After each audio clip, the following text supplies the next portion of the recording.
Hello दोस्तों, स्वागत है आपका अपने यूट्यूब चैनल ओशियन में। आज हम लोग इस वीडियो में देखेंगे कि micro economics and macro economics क्या होती है। तो चलिए बढ़ते हैं इस वीडियो की ओर। 1993 में रैगनर फ्रिस्क ने इकोनॉमिक्स को 2 पार्ट में डिवाइड किया, micro economics and macro economics. Micro economics को हिंदी में व्यष्टि अर्थशास्त्र भी कहते हैं। मैक्रो इकोनॉमिक्स को हिंदी में समष्टि अर्थशास्त्र भी कहते हैं। जैसा कि आप सभी को इसके नेम से ही पता चल रहा होगा कि माइक्रो का मतलब सूक्ष्म होता है और मैक्रो का मतलब बड़ा होता है। माइक्रो इकोनॉमिक्स में हम लोग सूक्ष्म चीज़ों की स्टडी करते हैं और मैक्रो इकोनॉमिक्स में हम लोग बड़ी चीज़ों की स्टडी करते हैं। माइक्रो इकोनॉमिक्स में हम लोग किसी एक इंडिविजुअल यूनिट की स्टडी करते हैं।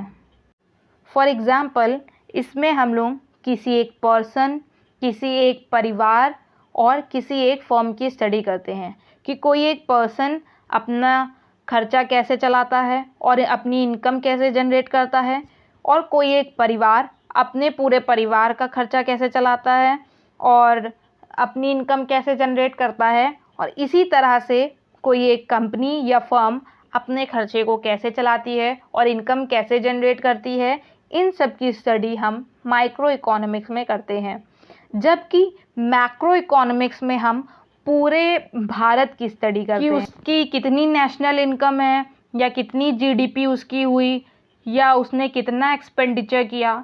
इसमें हम पूरे भारत की इनकम और एक्सपेंडिचर की स्टडी करते हैं। माइक्रो इकोनॉमिक्स में केवल उन्हीं मुद्दों की चर्चा की जाती है जो केवल एक परिवार या एक फर्म को प्रभावित करते हैं या उन पर प्रभाव डालते हैं, लेकिन मैक्रो इकोनॉमिक्स में उन मुद्दों की चर्चा की जाती है जो पूरे भारत की अर्थव्यवस्था पर प्रभाव डालते हैं। माइक्रो इकोनॉमिक्स में हम लोग किसी एक फर्म या परिवार की इनकम और उसकी सेविंग्स को इंक्लूड करते हैं, लेकिन मैक्रो इकोनॉमिक्स में हम लोग नेशनल इनकम को इंक्लूड करते हैं और उसमें जो बेरोज़गारी उत्पन्न हुई है उसको भी देखते हैं। इसके साथ ही महंगाई जो उत्पन्न होती है उसकी स्टडी करते हैं हम लोग मैक्रो इकोनॉमिक्स में।